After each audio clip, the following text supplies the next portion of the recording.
Databasecast, o podcast de banco de dados que enche você de informação.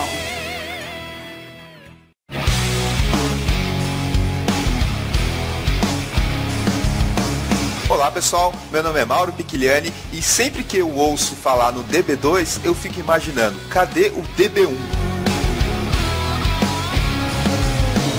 Oi gente, aqui é o Wagner Crivellini e hoje nós vamos falar daquela celebridade que todo mundo ouviu falar, mas ninguém nunca viu de perto. Oi pessoal, meu nome é Jorge Isabel e como já foi dito, deveria ter um DB1 e eu fico pensando quando é que o DB2 vai virar DB3.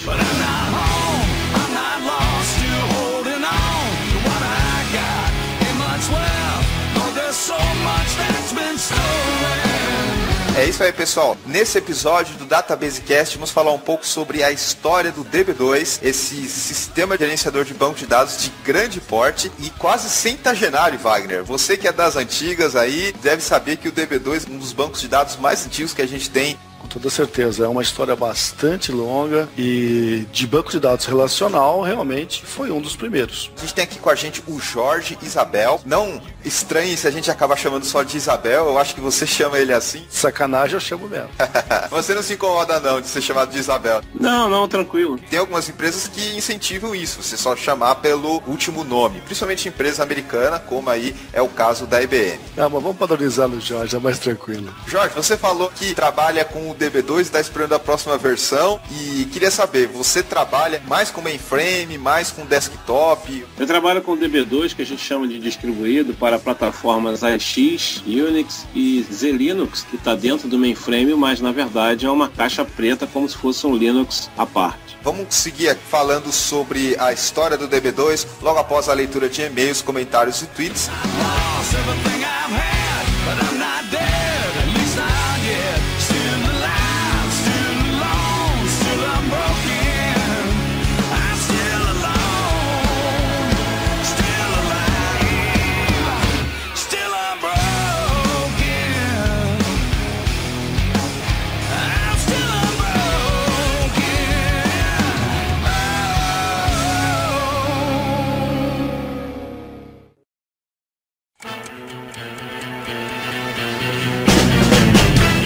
Wagner, vamos para a leitura de e-mails, comentários e tweets aqui do nosso programa em relação ao episódio anterior, episódio 27, onde a gente falou sobre alta disponibilidade com o pessoal da IBM. Esse foi um episódio bem legal, porque a gente falou sobre um assunto e logo na cara já teve o problema com o Google. Não deu uma semana que a gente botou no ar, o Google parou, coisa que é muito raro, mas todo mundo tem que entender que isso acontece. Tem até um amigo que postou no Facebook, quem é de TI e tá reclamando que o Google tá fora do ar, não merecia nem ter diploma. É evidente que esse tipo de coisa acontece. Toda empresa pode sofrer esse tipo de problema. E nesse caso em particular, até onde eu vi, não foi problema no banco de dados, foi alguma coisa de DNS, alguma coisa nesse sentido da infraestrutura deles. Mas aproveitando que você tá aí, Wagner, vai lá, o que você separou de comentário pra gente? Achei muito legal que muita gente tava cobrando que a gente não tinha publicado e outros tantos pularam de alegria quando a gente publicou. Bacana isso, não estão só reclamando. O pessoal comemorando aqui. Atrasou um pouquinho, tanto é que esse episódio aqui tá vindo antes pra gente cobrir a falha do atraso, o problema do furacão, da minha viagem internacional. Vamos voltar ao nosso ritmo normal. Exatamente. O primeiro comentário que eu separei foi do Thiago Bernardes. Ele escreveu assim: esse pod é louco e me ajudou muito a mudar. Larguei o design pelo BD. Vamos que vamos, parabéns pelo trabalho. Pô, é legal saber que tem gente gostando tanto do que a gente fala que influencia na mudança de carreira, né? Trocando as coisas bonitinhas, coloridinhas, por começar a fazer conta, trabalhar com dados. É sempre bem-vindo gente que vem da área de design. Vamos sacanear, né? É a mesma história do cara que era decorador, resolveu ser engenheiro. Isso aí é uma decisão de vida, cara. Diria até que é um upgrade na carreira.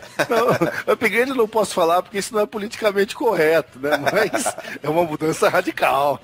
O segundo comentário que eu separei é do Luiz Henrique Garete Rosário. Então ele escreveu o seguinte: putz, esse mês percebi que eu estou viciado no Databasecast. Entrava no site todos os dias. Valeu a pena, mais um episódio espetacular. Parabéns pelo trabalho. Mauro, comprei seu livro e vou querer seu autógrafo. Isso também serve para o Wagner, pois já fiz o download do livro. Excelentes trabalhos. Abraços e sucesso, Luiz Henrique. Obrigado, Luiz. Obrigado, Luiz. Wagner, a gente já tem usuários viciados e você sabe qual que é o próximo passo. São usuários zumbis. Ah, zumbi? Esse eu não conheço. Como que vai ser?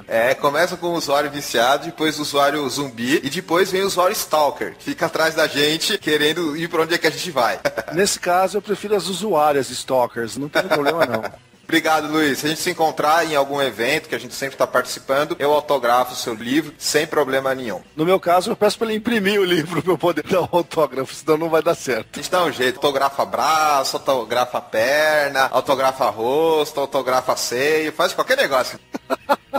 A gente só está lendo os principais comentários, tiveram vários, a gente sempre agradece a interatividade do público com a gente. Mais algum? Do Adriano Alves, ele escreveu o seguinte: o Database Cast virou minha revista eletrônica mensal e acredito que dos demais ouvintes. Não sei por que a CBN, Band ou Jovem Pan ainda não contrataram os senhores para fazer um programa nesse formato, seria demais. O tema autodisponibilidade é um dos mais complexos e os senhores cada dia que passa se superam no modo de simplificar a explicação numa abordagem totalmente excelente. Fica aqui uma sugestão, bem que os senhores poderiam sortear um ouvinte por episódio para participar do programa, fazendo perguntas pertinentes aos convidados. Seria bem interativo. Parabéns e continuem com um excelente trabalho. Primeira pergunta. Adriana, você tem algum contato da CBN, Band ou Jovem Pan? Eu não tenho problema nenhum com isso. Pode chamar que a gente vai. Estamos abertos a parcerias boas nesse sentido. Perfeitamente. A gente convida o pessoal a participar dos nossos programas, o pessoal de outros podcasts, mas a gente está na podosfera aqui conhecendo o pessoal e estamos abertos a fazer esse tipo de participação, ainda mais se for um assunto interessante, um assunto que a gente pode ajudar e agregar alguma coisa. Exatamente. E outro tema interessante que ele comentou é sobre interatividade com ouvintes ou com estudantes. A gente está estudando isso para 2013, Adriano. Esperamos ter novidades em breve. Vamos para os e-mails. Lembrando que o endereço de e-mail do DatabaseCast é databasecast@gmail.com. A gente recebe vários e-mails por episódio e a gente sempre procura separar os principais e os melhores, associados ao episódio anterior. Eu separei aqui o e-mail do Sebastian Weber. Ele escreve: pessoal, parabéns pelo podcast. Ouvi o último e gostei bastante. Está se referindo ao episódio 27. Só queria complementar os comentários realizados sobre replicação no Postgres. Quanto à replicação, o Postgres suporta uma replicação nativa no modelo Master-Slave, onde temos um master e N slaves de forma síncrona ou assíncrona. Ele também diz que é possível que a replicação do slave seja em cascata. Como replicação multimaster, ou seja, vários servidores assumindo o papel de master, a opção que mais gosto é o Postgres XC, projeto de software livre, apesar das limitações, e ele diz que é possível também vários masters independentes ou dados distribuídos entre eles. Ele termina mandando um abraço aqui pra gente e a gente agradece a informação, Sebastian, porque tem muita coisa sobre o Postgres que a gente nem falou, a gente só citou da replicação. Você lembra, Wagner, que a gente citou sobre a replicação do Postgres? Afinal de contas, o episódio foi sobre autodisponibilidade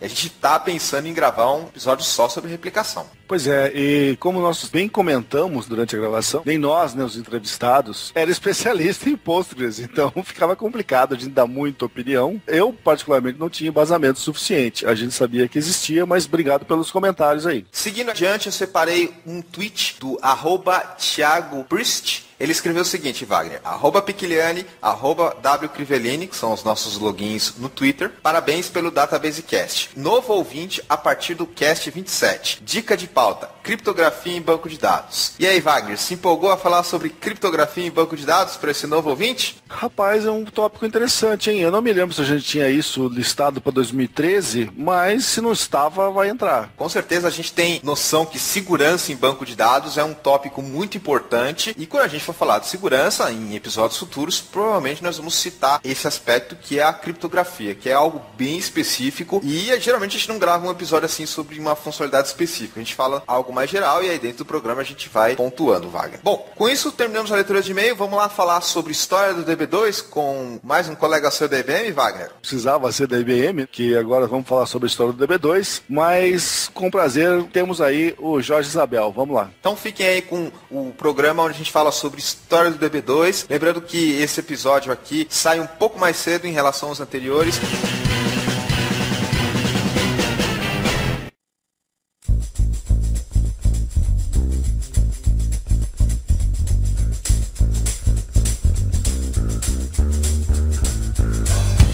Bom, estamos de volta aqui, vamos dar sequência então na gravação. E hoje o ouvinte deve estar estranhando que eu que vou estar seguindo aqui a nossa pauta, mas na verdade é que o Mauro não tem tanta experiência assim com o DB2, então ele tirou dele da reta, botou o meu para variar. Eu tô aqui no banco de reserva hoje só ouvindo muito mais do que falando. Vamos deixar o pessoal que conhece muito mais que eu de DB2 me ensinar que eu sou até certo ponto ignorante e quero aprender mais. Inclusive eu até pensei em dar um início assim retumbante na nossa gravação, tipo, bem amigos do Database Cast, mas achei que eu ia falar besteira só de começar a fazer isso, pode ter uma má influência, então eu resolvi ir mais light. Você sabe que o pessoal que ouve a gente gosta quando grita, Wagner. Quando grita, quando fica empolgado, o pessoal gosta. Então, por favor, se sentir vontade de gritar, de soltar franga também, pode ficar à vontade que o pessoal adora quando a gente faz isso. Aliás, o Jorge deve ter visto escrito na nossa pauta, e vou ler aqui, do item F, muito importante isso, tá, Jorge? É permitido falar palavras de baixo calão, só que o Mauro depois censura nós e bota um bip em cima, cara. Isso é uma maldade, isso não se faz. Então é isso aí. Jorge, vamos falar um pouco aí da experiência com o DB2, o que você já tem feito, desde quando você trabalha, porque, na verdade, eu te convidei para esse papo exatamente por causa da sua larga experiência com o DB2, muito maior que a minha, por sinal. Então vamos lá, conta um pouquinho do seu histórico. Eu, na verdade, comecei a trabalhar com o DB2 em meados da década de 90. Só que o DB2, ele é originário do mainframe, todo mundo sabe disso, com os sistemas de grande porte, e a IBM migrou o DB2 para um sistema chamado OS/2, que era um sistema 16-bit, lá pelo final da década de 80. Mas esse OS/2 ele não foi muito difundido entre as empresas brasileiras na época. O que aconteceu na época foi o seguinte, estava aparecendo um negócio chamado Xenix, um sistema operacional que simulava algo parecido com o mainframe. Ou seja, você tinha uma máquina, só que era uma máquina de mesa, né, muito inferior em termos de velocidade e capacidade de processamento, mas que conseguia trabalhar com terminais acoplados a uma saída multisserial. E esse Xenix, que depois evoluiu para Unix, ele começou, para as empresas de menor porte, ser uma solução boa e barata para qualquer tipo de multiprocessamento. Naquela época, o Windows ainda não era tão conhecido como é hoje, acredite se quiser. Alguns fornecedores de bancos de dados começaram, então, a portar os seus bancos de dados para os sistemas Xenix e para os sistemas Unix nessas máquinas chamadas máquinas pequenas ou micro. Jorge, que tipo de sistema que a gente está falando? A minha experiência foi com um downsizing de uma prefeitura aqui do estado do Rio de Janeiro. Lá nós trabalhamos com todo tipo de sistemas, incluindo contas a pagar, contas a receber, sistema financeiro, cobrança e recebimento de IPTU, enfim, tudo que era feito no mainframe passou a ser feito localmente nas diversas secretarias municipais de acordo com a atividade de cada uma. E depois do final de um determinado tempo, fazia-se o envio dos dados para o mainframe. Então, isso aliviou o trabalho do mainframe, quer dizer, ficou o custo menor, porque não precisava ficar expandindo o mainframe, e descentralizou o processamento para cada secretaria municipal. E aí você tinha contas a pagar, tinha contas a receber, tinha cadastro de funcionários, controle de notas de alunos na Secretaria Municipal de Educação, você tinha o SUS, nós implantamos o SUS na Secretaria Municipal de Saúde, era muito tranquilo de trabalhar. Só que o DB2, ele não startou como líder desse mercado. Na verdade, um outro produto IBM, à época, foi mais utilizado, que era o Informix. Só um parênteses aí, Jorge. Na época, o Informix era um concorrente mesmo. Só para o ouvinte que não acompanha, em 2001, se não me falha a memória, a IBM comprou a Informix. Mas, exatamente.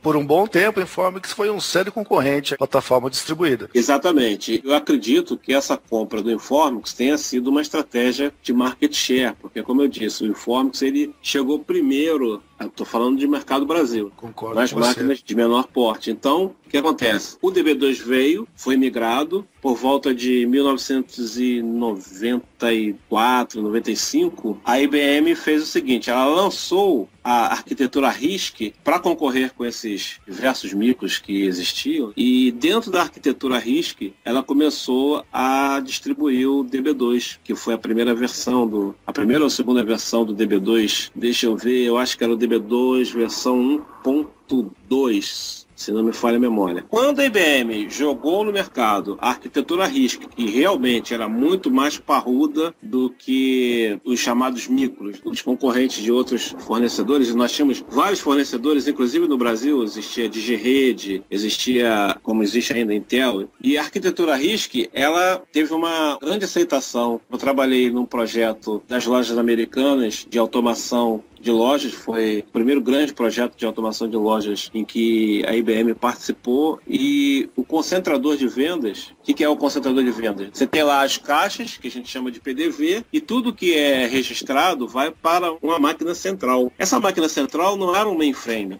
Essa máquina central era um RISC, também de mesa. Você olhava, parecia um micro comum. Só que era uma arquitetura RISC já com o conceito de rede, ou seja, usando TCP/IP com pontos de rede. Não era mais a arquitetura física da saída da multisserial. Então, isso foi o que alavancou, vamos dizer assim, o DB2 na plataforma distribuída. Jorge, a gente está falando logo depois do fim da reserva de mercado. Talvez Exatamente. Muitos ouvintes mais novos não lembrem disso, mas essa foi uma época negra para o pessoal que trabalhava com computação, informática, porque você não tinha tanto hardware como software de fora, a não ser aqueles casos famosos de Paraguai, etc. Aliás, Wagner, você já chegou a fazer uma daquelas famosas viagens para o Paraguai para trazer muamba? Eu não fiz, mas que eu comprei meu computador através de um muambeiro desse, eu comprei.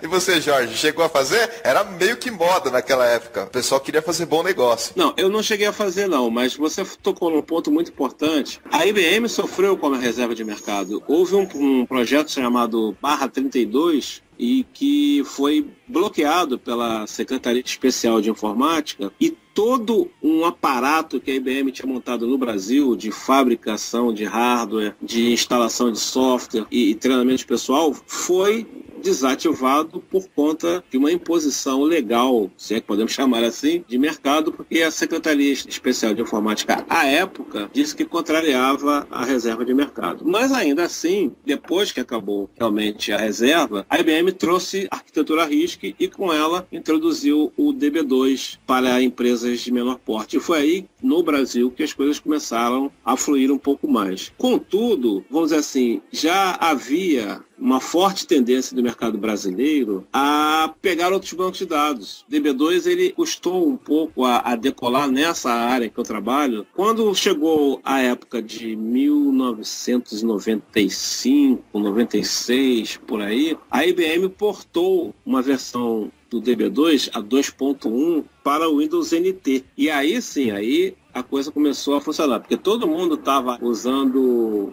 muito mais Intel com NT do que RISC com AX. Eu arrisco dizer, Jorge, que nessa época você tinha uma concorrência, digamos assim, mais ampla do que você tem hoje. Você tinha de um lado milhares de sisteminhas em Clipper, que a gente já falou bastante aqui. Do outro lado você tinha o Sybase, você tinha o próprio SQL Server, que já estava começando a se despontar, e óbvio, sempre o Oracle. A IBM, historicamente, sempre gostou de associar o hardware com o software, ou seja, você tinha aquela visão que o DB2 vai rodar muito, muito bem no próprio hardware dela e fora dela já fica meio assim, algo que não é tão claro nos outros fabricantes. Agora só que a Oracle está vindo com Exadata, a Microsoft nunca foi fabricante de hardware e os outros muito mais apostavam em várias plataformas. Sim, e além disso, havia, como a gente já falou aí, tinha muita muamba entrando no Brasil. Aqui no Rio a gente chamava de Xing Ling, quer dizer que vinha da Coreia e tal, via Paraguai. E com isso, quer dizer, o hardware da IBM era muito mais caro para o mercado consumidor do que essas máquinas que vinham sem nota, sem suporte, sem menor apoio técnico,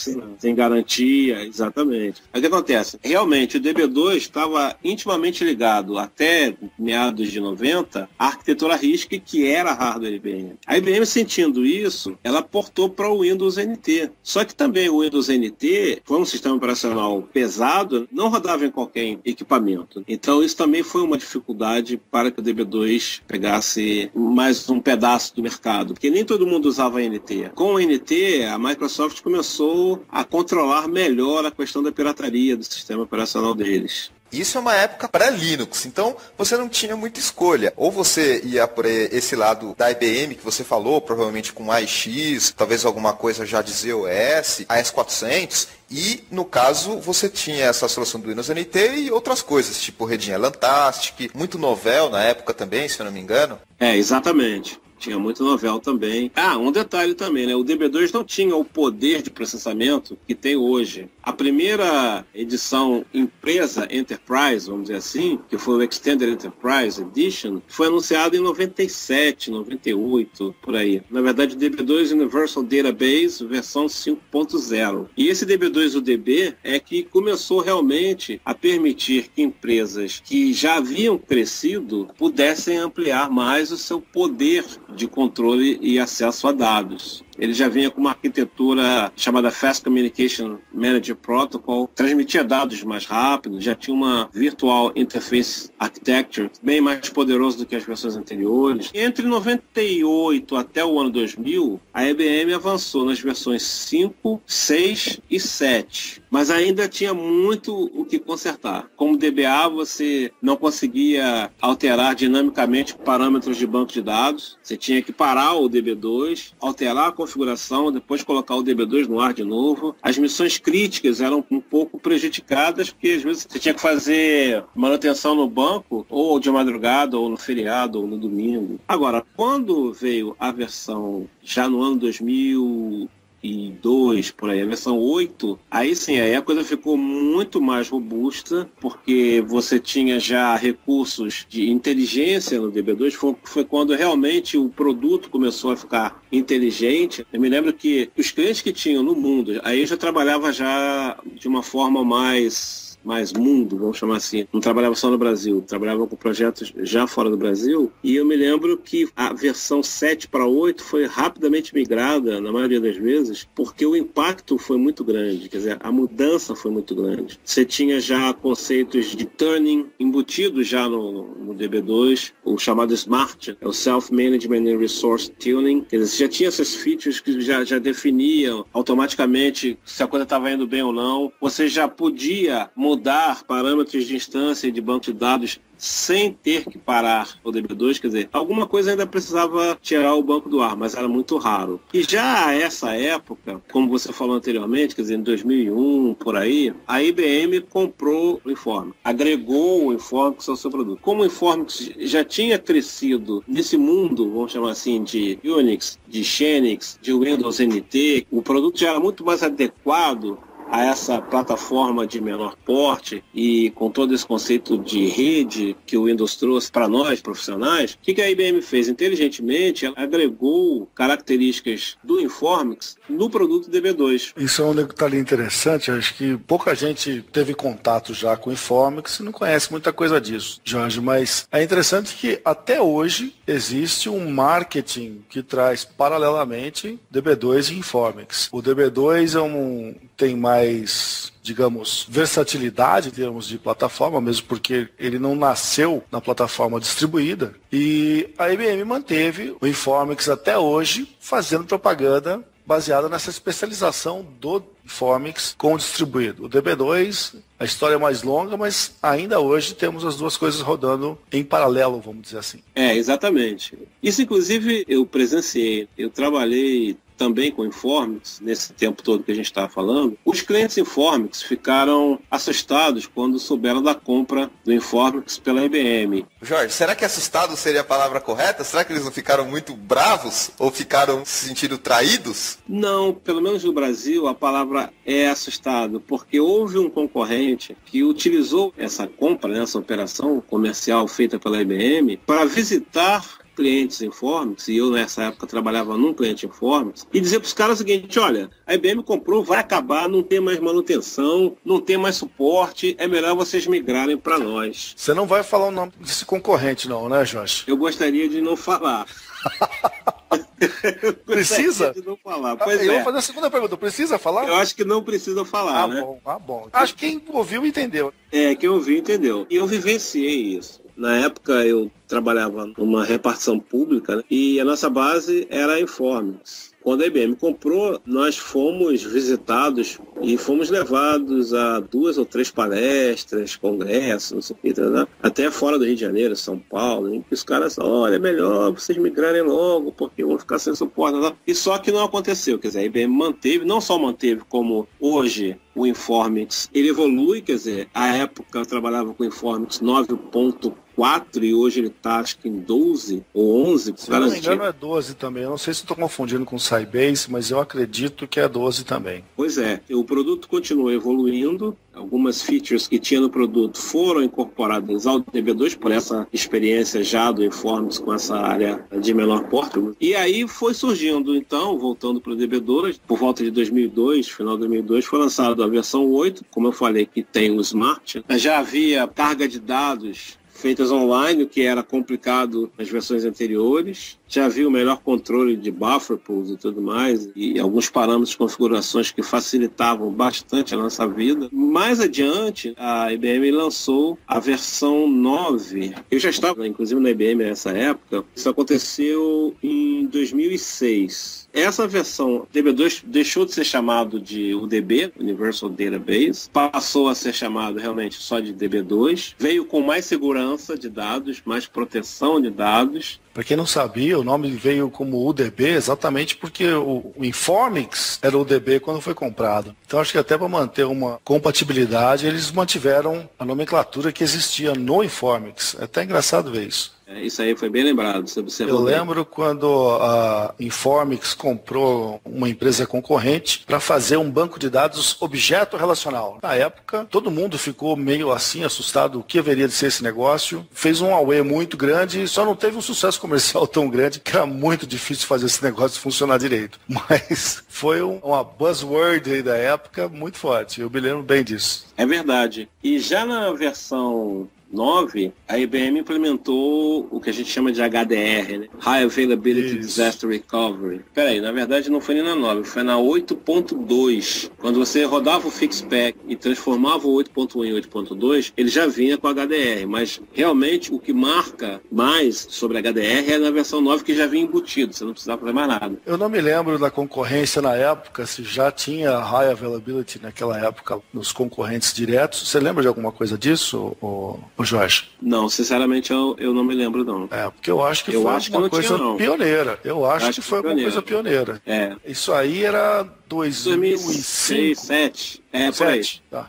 Entre 2005 e 2007. Nessa época, mais ou menos, a concorrência, levando em consideração o Oracle, SQL Server, o próprio Sybase, eles já tinham algumas coisas de alta disponibilidade, sim. O SQL Server, desde a versão 7, já tinha cluster, melhorado com 2000, tinha replicação. É nesse sentido que vocês estão falando, de alta disponibilidade?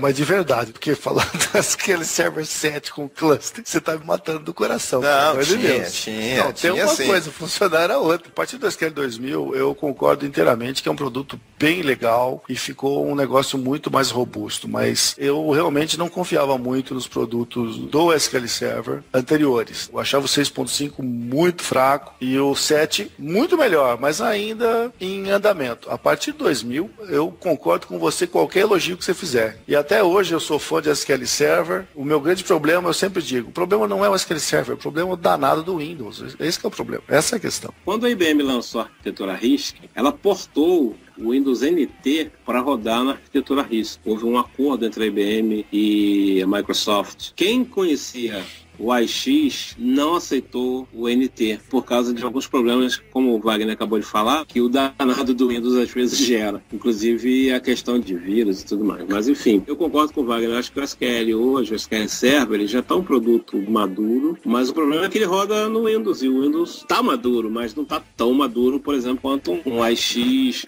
quanto o próprio Linux.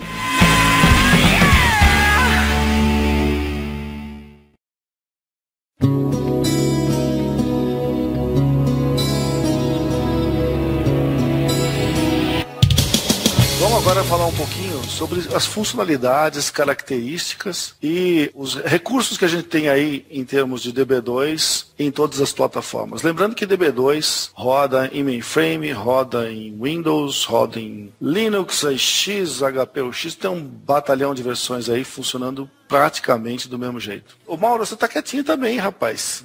Só tô ouvindo aqui o pessoal falar do DB2, que eu não conheço muito, e tentando comparar o que vocês estão falando com o que eu conheço, que são os outros produtos. Essa troca de experiências é interessante porque o meu conhecimento de Oracle, por exemplo, é bastante limitado, e você tem muito mais do que nós, e essa troca aí de experiências com coisas variadas acaba ajudando muito. Mas então, Jorge, voltando aqui agora ao segundo bloco, vamos falar um pouquinho das funcionalidades do DB2. Já falamos da alta disponibilidade rodando no DB2. Tem também algumas coisas que eu gostaria até de falar, que eu não sei se o pessoal que está nos ouvindo conhece, mas nos últimos 5 anos, vamos dizer, XML ficou um negócio muito importante. Todo mundo fala de XML e, vamos dizer, a estrutura de XML é um negócio complicado para a gente lidar. E o DB2 tem um engine para lidar com XML. Conta um pouquinho para nós aí, que eu sei que você trabalha com isso, inclusive naquele projeto chato lá que você está trabalhando hoje em dia, que a gente não vai falar o nome, tem muita coisa de XML também. O DB2 ele lida facilmente com o XML e ele tem uma funcionalidade chamada Pure XML, que é um XML, vamos traduzir assim, bem a Paraguai, é um XML puro. É esse mesmo. Ele fornece muitas facilidades, principalmente o pessoal que desenvolve. O XML, ele já de algum tempo, ele vem ganhando mercado pela facilidade que você tem, não em editar, mas em formatar dados que não são exatamente dados relacionais. Pode guardar informações dentro do XML e fazer queries, fazer busca, fazer todo tipo de pesquisa, inserção, alteração e até mesmo deleção de dados que não estão alinhados exatamente como estão os dados de um banco de dados relacional. Com isso, você tem uma ampla aplicação do formato XML, que é um pouco complexo, sim, não vou negar. Quem lida com XML já está um passo adiante do chamado banco de dados relacional. Aliás, eu vou confessar aqui, Jorge, não sei se o Mauro já teve experiência de trabalhar com esse tipo de solução,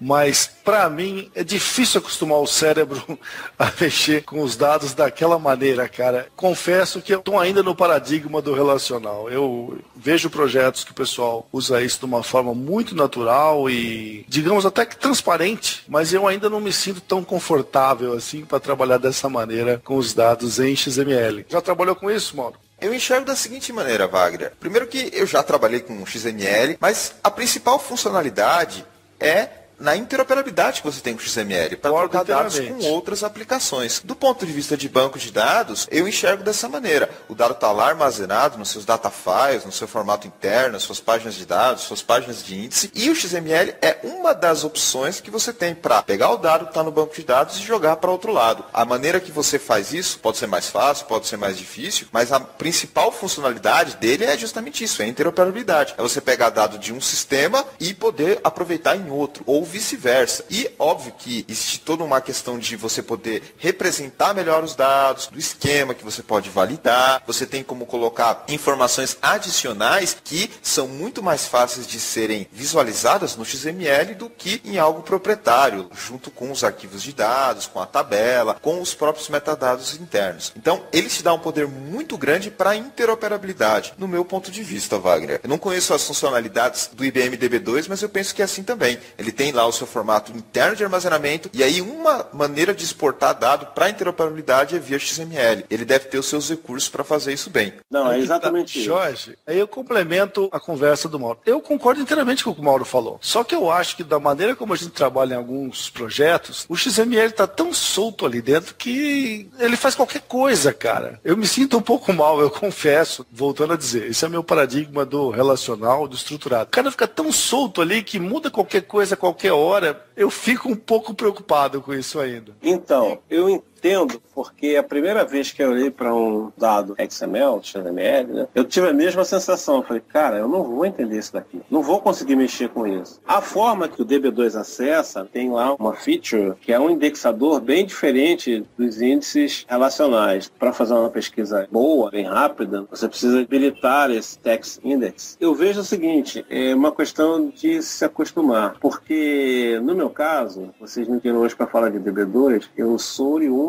do ISAN, que era um método de acesso sequencial indexado. É o avô ou talvez o bisavô dos bancos de dados relacionais. Nós vamos ter que fazer um parênteses aqui agora, Mauro, porque quem está nos ouvindo, acho que não tinha nascido quando a gente estava trabalhando com isso.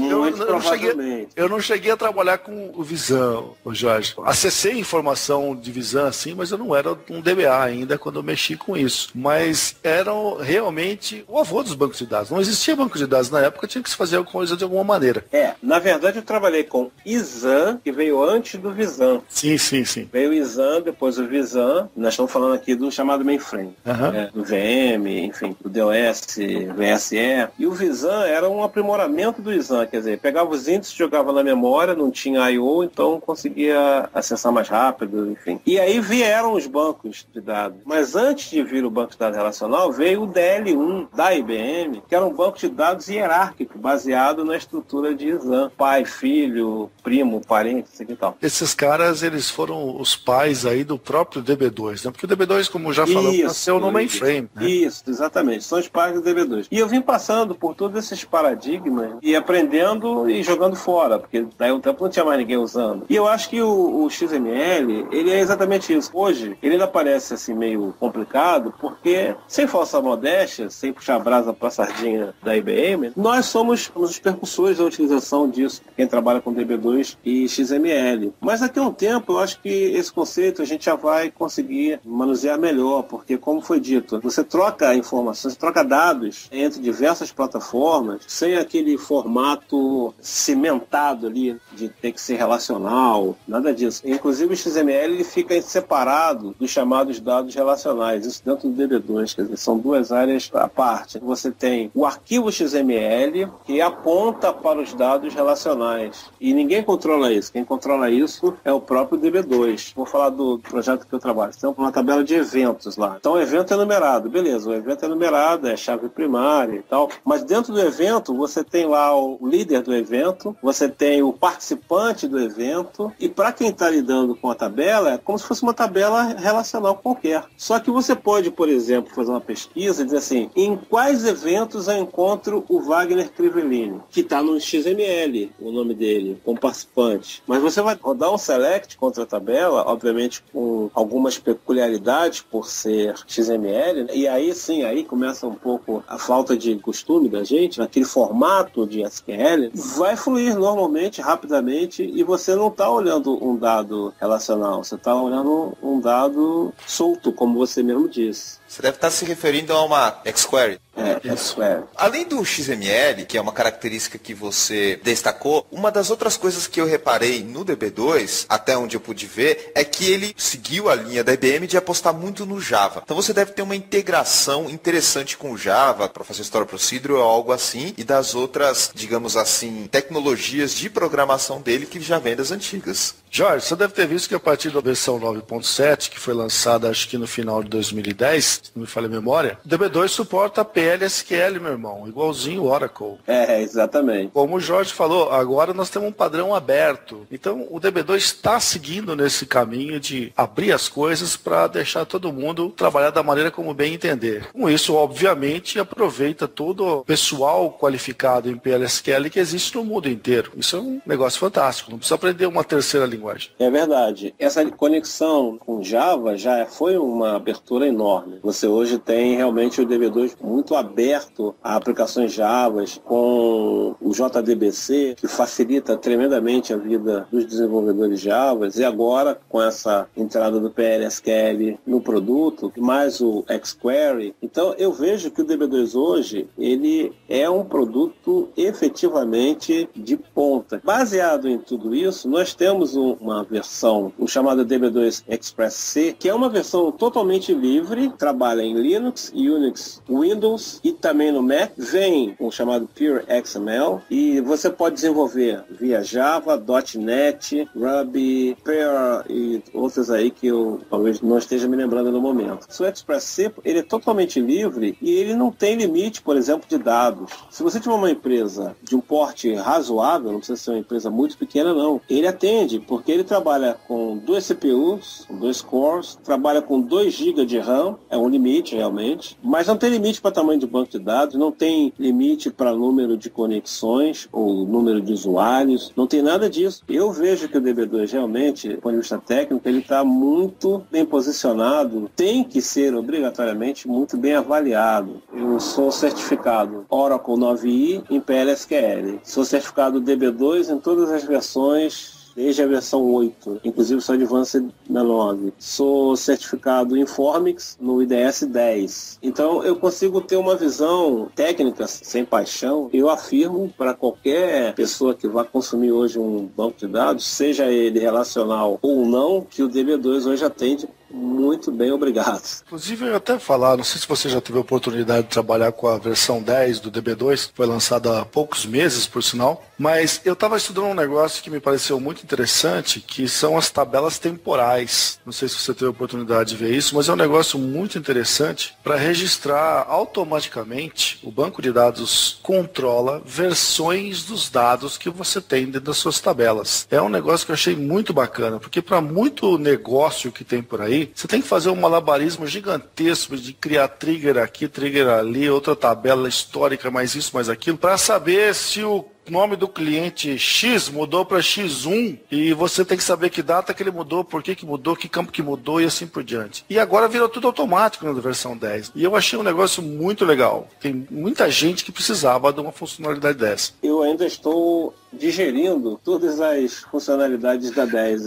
Eu comecei consegui. Agora, amigo. Você está na frente já. Tem muita coisa boa. Wagner, se você me permitir fazer uma pequena comparação em algumas coisas que você comentou, eu vejo, até onde eu conheço, que o DB2, posso até estar errado, a gente pode discutir sobre isso, eu acho que ele é um pouco, digamos assim, muito tradicional. Em geral, a área de banco de dados é mega tradicional e, em particular, o DB2 eu acho, assim, mais tradicional que os outros. Deixa eu explicar os meus argumentos. Você citou essa funcionalidade de recurso para auditoria, queries temporais, agora vindo no DB2. Você não vai querer comparar com os DML Trigger do SQL Server. Não, eu estou falando do Oracle Flashback, que veio lá na versão 9i. Além disso, eu também destaco alguns aspectos interessantes associados a alguns, digamos assim, caminhos. Por exemplo, o DB2, eu vejo que ele tem algumas opções para fazer backup. Já os outros concorrentes, tanto o Oracle quanto o SQL Server, já tem umas opções mais detalhadas. O DB2 eu vejo ele muito ligado com o padrão SQL. Os outros bancos de dados eu já vejo eles mais avançando, assim, indo para outras direções e funcionalidades que fogem um pouco do padrão. Então, é uma visão minha até, e eu não sei, a gente pode discutir isso. Eu vejo os novos bancos de dados indo para a nuvem, ouço pouco sobre isso no DB2. Características de MapReduce, dos novos NoSQL também, sendo incorporadas aí, o SQL Server com Hadoop, o Oracle com algumas coisas de NoSQL, para fazer partição distribuída. Então, eu não sei, eu acho que é a visão que eu tenho sobre isso, que em alguns aspectos eu acho que o pessoal do DB2, assim, é muito conservador, muito tradicional. Eu citei alguns exemplos aí, mas, como eu falei, se a gente puder discutir, ouvir a opinião de vocês, acho que vai ser legal para o ouvinte que está nos acompanhando. Eu acho o seguinte, Mauro, de um ponto de vista, você tem até uma certa razão do que você está falando. Eu vejo que algumas coisas no DB2 são menos inovadoras, talvez, do que as outras. Mas eu acho que esse conservadorismo em termos de banco de dados, em termos de volume grande de banco de dados, é até um negócio interessante. Quando você está trabalhando com algumas coisas críticas, de fato críticas, você não pode arriscar o negócio falhar no meio do caminho. Eu já vi muito bug e coisa do gênero que atrapalha muito software por aí. Não vou me ater simplesmente a banco de dados, é verdade, mas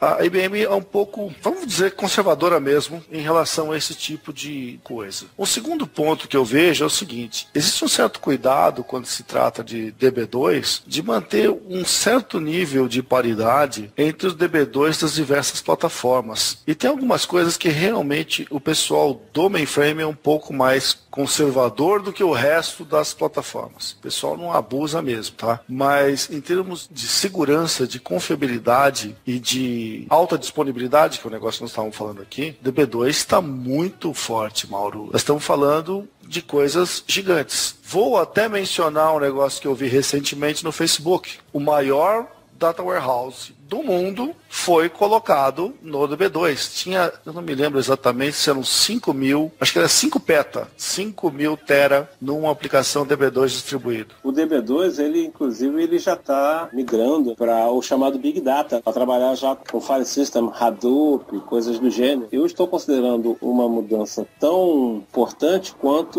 o XML. Realmente sou especializado em produtos IBM, que é DB2 e Informix, como eu mencionei agora ainda há pouco. Eu fico fuçando, Google, Yahoo, enfim, e mesmo site de concorrente. Eu não tenho visto nenhum outro concorrente ser tão contundente quanto a questão de lidar com Big Data, que é um padrão que está surgindo, já até surgiu, está indo de forma progressiva, não explodiu. Mas eu não vejo essas features em outro concorrente. Pode até ser que tenha e eu não esteja me informado a respeito. O esforço de vários outros aí, tipo, a gente teve um programa há pouco tempo, falando tanto do SQL Azure, que está na nuvem e tal, mas na realidade o que eu vejo, Mauro, é que a IBM está muito forte nessas questões aí de cloud e de Big Data também. E eu não vejo ninguém fazendo nada assim muito espantoso em relação a banco de dados para esse tipo de ambiente. Eu não trabalhei com o Azure, não sei se você pode falar alguma coisa, mas no meu modo de entender, quem está forte ainda nessa área é quem começou, a Amazon. Mas a IBM está indo muito pesado para esse caminho, inclusive ela oferece serviços integrados aí para essas soluções e o banco de dados é uma delas que entra junto. Como você comentou, Wagner, essa parte de Big Data ainda está muito no recente, tem bastante coisa associada com a Amazon, a AWS, alguma coisa também do Azure, próprio, como eu falei, Oracle Exadata também está entrando nessa área. Exato. Então, tem realmente alguns investimentos, mas, como eu disse, eu ainda fiquei meio assim com essa ideia que o pessoal lá da IBM é muito tradicional, até porque isso tem um pouco a ver com o modelo de negócios que eles têm e a maneira como eles sugerem a adoção da tecnologia deles.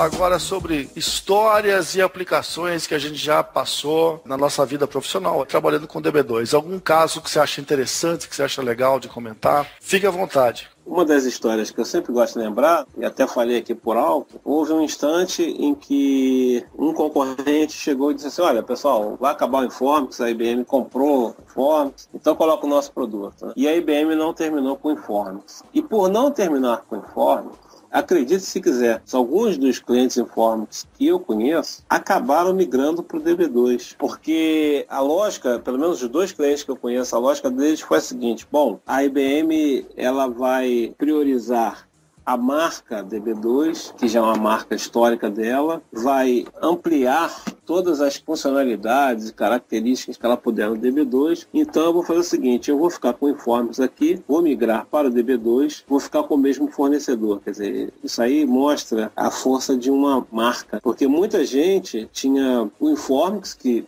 não era ligado a nenhum tipo de hardware, rodava em várias plataformas, mas se sentia um pouco desamparado aí por não ter um suporte. De vez em quando a coisa pegava, e o cara falava, não, isso é um problema do hardware. Aí o cara do hardware, não, isso é um problema do Informix. E quando tudo foi unificado, muita gente falou, então vamos fazer o seguinte, vamos botar o DB2. E a partir desse instante, o que aconteceu? Um caso verídico que aconteceu comigo, eu não vou mencionar o cliente, mas ele estava ainda fora da IBM, não era funcionário da IBM ainda, mas um determinado cliente, ele tinha uma rotina desenvolvida em Delphi, e essa rotina fazia carga de 2 bancos de dados OLTP para um banco de dados separado que era só para web, só para consultas e tal. E essa rotina levava 16 horas para carregar os dados para atualizar o banco de web. Aí o que aconteceu? Eu fui admitido lá como DBA DB2, na verdade como DBA Informix, depois eles migraram para DB2, e nessa migração eles pediram que eu desse uma olhada nessa rotina, porque na verdade eles tinham uma necessidade de atualizar a web diariamente e só atualizavam uma vez por semana, só nos fins de semana. Bom, aí eu sentei com o pessoal de Java e, de novo, o DB2 interage muito bem com Java e tal, e olhando o desenho da base, eu cheguei à seguinte conclusão: a rotina anterior, ela fazia uma carga de dados síncrona, ou seja, ela pegava a primeira tabela, carregava, tabela, aí pegava a segunda tabela, carregava e levava 16 horas fazendo isso. Aí o que eu fiz? Peguei o DB2, interagindo com Java, fiz, baseado no desenho, eu fiz um bloco que era todas as tabelas pais, depois todos os filhos, netos e bisnetos, e disparei de forma assíncrona. Eu não esperava ter esse impacto, mas de 16 horas caiu para 8 minutos. Uma carga que rodava 16 horas. Então a atualização do site ficou de hora em hora, não ficou de dia em dia, pô? Pois é, mas o cliente, e essa é o engraçado da história, o cliente ficou tão desconfiado, por causa desse negócio, ele levou 4 meses mantendo o banco de dados Informix e a outra forma de carregar. Um sujeito que era, assim, não era o gerente de TI, mas era o braço direito do gerente de TI, o cara ficou 4 meses fazendo carga diária e comparando, não com o que ele tinha, porque só fazia semanal, mas ele ficou comparando para saber se realmente a carga estava funcionando. Ele não acreditou que o DB2 pudesse ser tão rápido e que a forma que a gente desenhou a rotina também, que obviamente foi o maior impacto de tudo, ele não acreditou que desse um impacto tão grande. Então ele levou 4 meses, toda semana, de segunda a sexta, ele falava assim, dá carga aí. E isso era carga de dados de produção. E o que nós tivemos que fazer? Nós tivemos que fazer um banco de dados em paralelo de produção para não atrapalhar lá o Informix, até porque a gente estava com o Java voltado para DB2. A gente rodava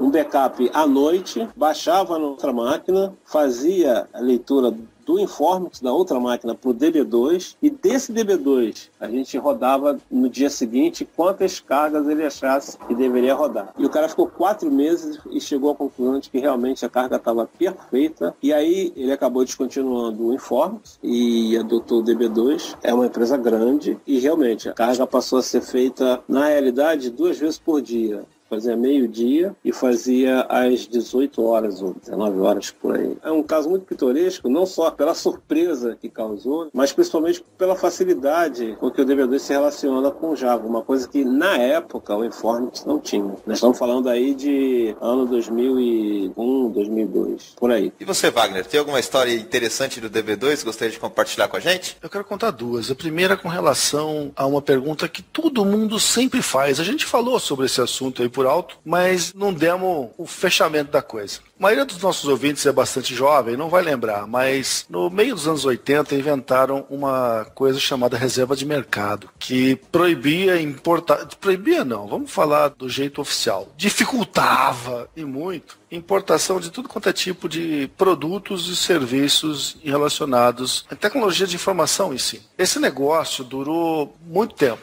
Nós ficamos vários anos aí trabalhando com a reserva de mercado. Se não me engano, terminou por volta de 1990, alguma coisa assim. Me corrijam aí se eu estiver errado. Mas a questão é exatamente isso. Para quem não conhece, o histórico dos bancos de dados relacionais começou no começo dos anos 80. Inclusive, a primeira versão do DB2 foi de 83, a primeira versão do DB2. Logo que isso foi lançado mundialmente, e era em mainframe, com certeza, apareceu a tal da reserva do mercado, que dificultou em muito a disseminação de bancos de dados relacionais aqui no Brasil. Nessa época, era muito difícil se comprar produtos novos que estavam sendo lançados aí no mercado mundial. E quando isso terminou, essa reserva de mercado terminou, as empresas ficaram muitos anos sem renovar seu parque aí de informática, os seus mainframes eram muito velhos. E no começo dos anos 90 surgiu uma onda monstruosa de downsizing. Todo mundo queria fazer downsizing, todo mundo queria ir embora do mainframe, porque ficou 10 anos sem atualizar e a hora que ia ter que atualizar o negócio ia ficar pesado. E aí entraram vários softwares aí que hoje são muito famosos no mercado brasileiro, entraram oferecendo os primeiros bancos de dados relacionais dentro do país. Todo mundo trabalhava com arquivo indexado. A história do Vizan e Izan que o Jorge estava comentando aí durante a conversa. Então, por isso, pegou uma época aí, um boom de necessidade de tecnologia no país e o pessoal um pouco ressabiado aí de fazer investimentos mais pesados numa época de incerteza. Para quem não lembra, essa era a época que se tinha 50% de inflação ao mês. Tá? Acho que vocês não tinham nascido, mas era assim que a gente vivia. Era um negócio absurdo. E o pessoal dominou o mercado e continuam liderando até hoje. No resto do mundo, é impressionante como é diferente daqui. Você vê, inclusive, informações aí de Gartner Group e tudo mais. O DB2 é o segundo banco de dados mais usado em plataforma distribuída. E no mainframe, praticamente não tem concorrente para DB2 mainframe, que é o grande volume de informação que se tem de DB2 é em mainframe. Então, por isso que no Brasil, a gente é muito diferente do resto do mundo. mundo, porque tinha políticas muito diferentes que afetaram muito a história das nossas empresas dos anos 80 e anos 90. Então essa é uma história que eu queria falar, e a segunda é a história do meu primeiro contato com o Z-Linux, que nós estávamos falando. Tive que entrar num projeto para trabalhar com um servidor Linux, digamos, virtualizado ali dentro de uma partição do mainframe. E eu estava preocupado em trabalhar com isso, porque ia ser minha primeira experiência com o Z-Linux em si, com Linux em mainframe, e estudando as necessidades aí do projeto, que era um projeto de pequeno porte que eu tinha que fazer dentro da IBM, eu verifiquei que havia possibilidade de eu usar a versão gratuita do DB2 dentro de uma máquina Z-Linux que estava dentro de uma nuvem. Então a gente fez um projeto baratíssimo para poder ser replicado em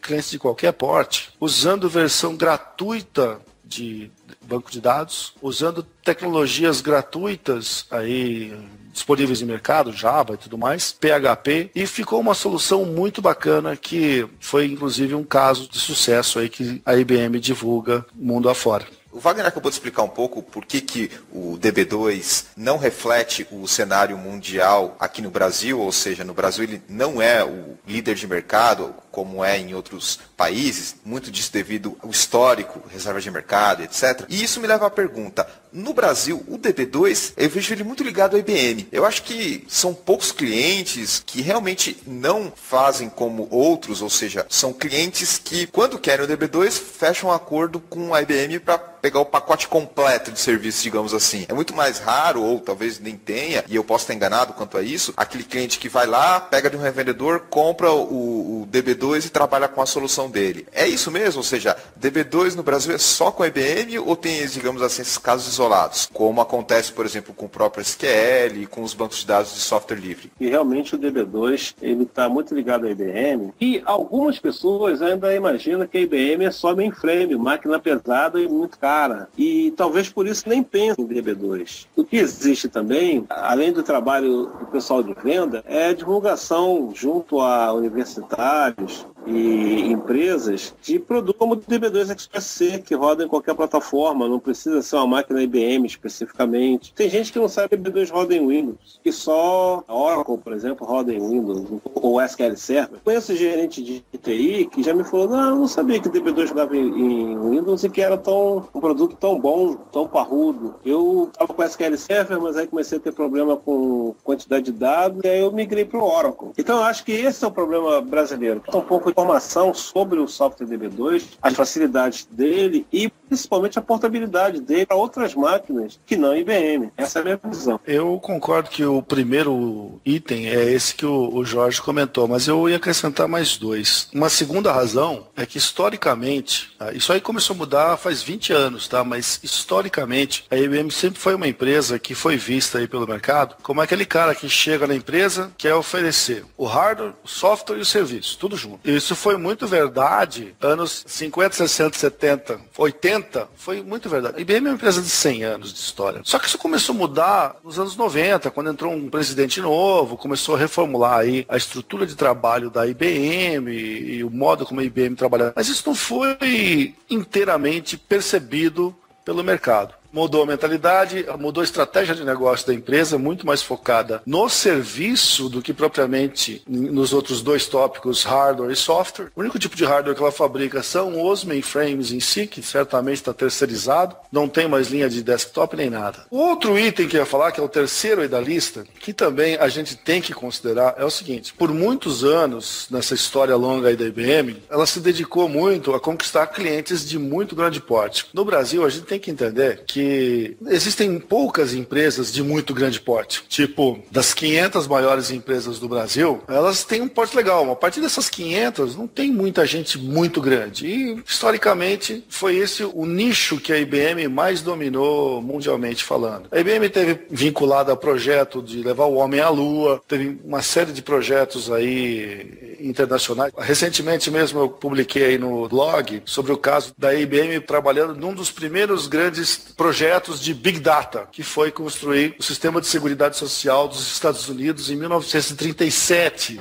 Então são coisas assim que historicamente a IBM participou e são segmentos de mercado que aqui no Brasil são um pouco menores e que sempre foram percebidas pelas empresas como sendo a especialidade da IBM. Então quem tinha um porte um pouco menor achava que a IBM não era o tipo de empresa que ia prestar serviço para ele. Também tem isso, a gente tem que lembrar desse detalhe. É verdade. Wagner, eu acho que está na hora de fazer o nosso encerramento. Se você quiser fazer as honras da casa. Com certeza. Bom, eu queria agradecer aí o Jorge de ter atendido o nosso convite, dedicar aí umas horas do seu sono para poder vir bater um papo aqui com a gente e compartilhar a experiência que ele tem. Eu trabalho no grupo de DB2 dentro da IBM, né? Eu trabalho com DB2 e SQL Server, mas o nosso grupo, a maior parte do pessoal é de DB2 e eu escolhi a dedo aí para pegar uma pessoa experiente para poder falar com a gente, falar da história. Gostamos muito da sua participação, quero agradecer muito aí a sua disponibilidade. Imagina, eu que agradeço a oportunidade.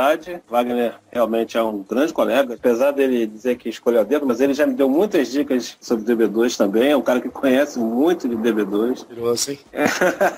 Não, é verdade. E a todos eu quero agradecer pela oportunidade de falar um pouquinho do que a gente faz, que é o que a gente gosta de fazer. Mauro? Deixa eu colocar as minhas considerações finais. Acho que foi uma conversa interessante, principalmente para informar, como o próprio Jorge disse, a respeito do DB2, porque muita gente não conhece, não é muito popular, digamos assim, aqui no Brasil, apesar dos trabalhos que a IBM vem desenvolvendo, essas versões gratuitas, como foi comentado, e da divulgação que tem no nosso parceiro, o site Developer Works. Mas, em geral, a gente ainda está meio assim com o DB2, no sentido que ele ainda é um banco de dados, digamos assim, de nicho. O Wagner falou um pouco dessas empresas grandes e não é tão comum para quem está começando a aprender encontrar com o DB2. Óbvio que tem algumas exceções, mas ainda é alguma coisa, digamos assim, que tem muito espaço para conquistar o mercado. Queria também aproveitar e agradecer o Jorge por ter participado aqui com a gente. Mais uma vez agradecendo todos os ouvintes por nos acompanharem nesse episódio. Um grande abraço e até o próximo programa.